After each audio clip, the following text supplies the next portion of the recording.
नमस्कार दर्शकों, पंडित ज्योतिष चैनल में आप सभी का हार्दिक स्वागत है। आज मैं आपको विजया एकादशी की व्रत कथा, जिसको केवल सुनने मात्र से ही वाजपेयी यज्ञ का फल प्राप्त हो जाता है, सुनाने जा रहा हूँ।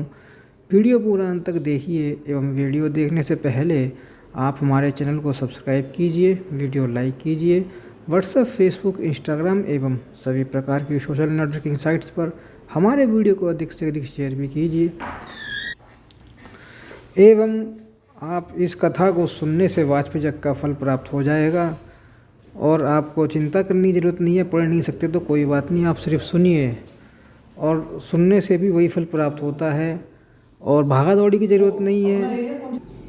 एवं आपको दान दक्षिणा की भी कोई भागा दौड़ी की ज़रूरत नहीं है। कमेंट और डिस्क्रिप्शन बॉक्स में UPI ID दिया गया है, वहाँ आप दान दक्षिणा भी कर सकते हैं। तो दर्शकों, कथा शुरू करते हैं।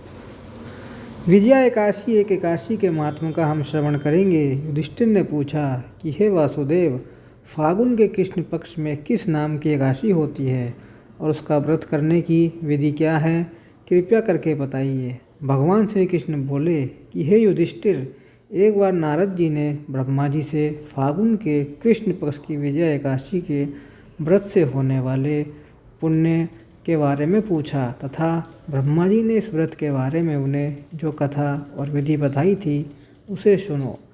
ब्रह्मा जी ने कहा कि नारद, यह व्रत बहुत ही प्राचीन, पवित्र और पाप नाशक है। यह एकादशी राजाओं को विजय प्रदान करती है, इसमें तनिक भी संदेह नहीं है। त्रेता युग में मर्यादा पुरुषोत्तम श्री राम जी जब लंका पर चढ़ाई करने के लिए समुद्र के किनारे पहुँचे, तब उन्हें समुद्र को पार करने का कोई उपाय नहीं सूझ रहा था। उन्होंने लक्ष्मण जी से पूछा कि हे सुमित्रानंदन, किस उपाय से इस समुद्र को पार किया जा सकता है? यह अत्यंत अगाध और भयंकर जल जंतुओं से भरा हुआ है। मुझे ऐसा कोई उपाय नहीं दिखाई देता जिससे इसको सुगमता से पार किया जा सके। लक्ष्मण जी बोले, हे प्रभु, आप ही आदिदेव और पुराण पुरुषोत्तम है, आपसे क्या छिपा है। यहाँ से आधे योजन की दूरी पर कुमारी द्वीप में बकदालव नामक मुनि रहते हैं। आप उन प्राचीन मुनीश्वर के पास जाकर उन्हीं से इसका उपाय पूछिए। श्री रामचंद्र जी महामुनि बकदलव के आश्रम पहुँचे और उन्होंने मुनि को प्रणाम किया।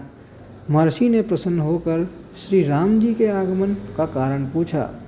श्री राम जी बोले, ब्राह्मण, मैं लंका पर चढ़ाई करने के उद्देश्य से अपनी सेना सहित यहाँ आया हूँ। मुने, अब जिस प्रकार समुद्र पार किया जा सके, कृपा करके वह उपाय बतलाइए।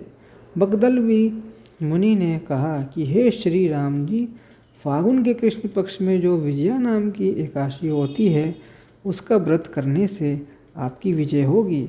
निश्चय ही आप अपनी वानर सेना का साथ समुद्र को पार कर लेंगे।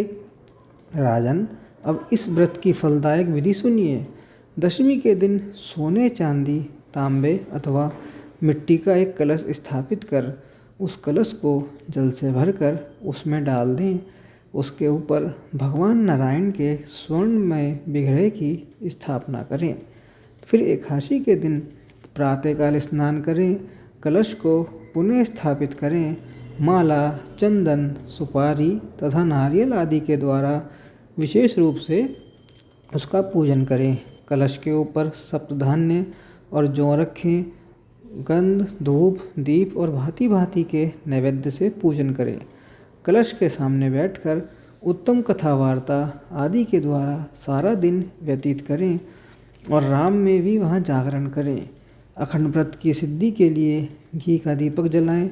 फिर द्वादशी के दिन सूर्योदय होने पर उस कलश को किसी जलाशय के समीप यानी नदी, झरने या पोखरे के तट पर स्थापित करें और उसकी विधिवत पूजा करके देव प्रतिमा सहित उस कलश को वेद विद्या ब्राह्मण के लिए दान कर दें। कलश के साथ ही और भी बड़े बड़े दान होने चाहिए। श्री राम, आप अपने सेनापतियों के साथ इसी विधि से प्रीतिपूर्वक विजया एकादशी का व्रत कीजिए। इससे आपकी विजय निश्चित होगी। ब्रह्मा जी कहते हैं, नारद, यह सुनकर श्री रामचंद्र जी ने मुनि के कथन अनुसार उस समय विजय एकादशी का व्रत किया। उस व्रत के करने से श्री रामचंद्र जी विजय हुए। उन्होंने संग्राम में रावण को मारा, लंका पर विजय पाई और सीता जी को प्राप्त किया। जो मनुष्य इस विधि से व्रत करते हैं उन्हें इस लोक में विजय प्राप्त होती है और उनका परलोक भी अक्षय बना रहता है। भगवान श्री कृष्ण कहते हैं कि युधिष्ठिर, इस कारण विजया एकादशी का व्रत करना चाहिए। इस प्रसंग को पढ़ने और सुनने से वाजपेयी यज्ञ का फल मिलता है। यहाँ पर एकादशी की व्रत कथा समाप्त होती है। एकादशी के दिन प्रातःकाल दातुन नहीं करना चाहिए, बाजारों से मंजन पेस्ट आदि नहीं करना चाहिए। इससे व्रत हमारा खंडित होता है क्योंकि इसके अंदर नमक और केमिकल मिले होते हैं। दातुन भी निषिद्ध है। एकादशी के व्रत में तो इसलिए पत्तों का हमारे शास्त्रों में वर्णन है कि पत्तों को घिसकर अपने दांत साफ करने चाहिए। एकादशी के दिन विष्णु सहस्त्र नाम का पाठ कर लेना चाहिए अथवा तो सुन ही लेना चाहिए। एकादशी के दिन चाय कॉफ़ी नहीं पीना चाहिए। इन सब बातों का आप ध्यान देना। बाकी यदि उपवास का मंजन चाहिए तो हमें बताइएगा, हमारे जल्द से जल्द बनाकर आपको प्रस्तुत भी करेंगे। ओम नमो नारायणाय। ओम नमो भगवते वासुदेवाय।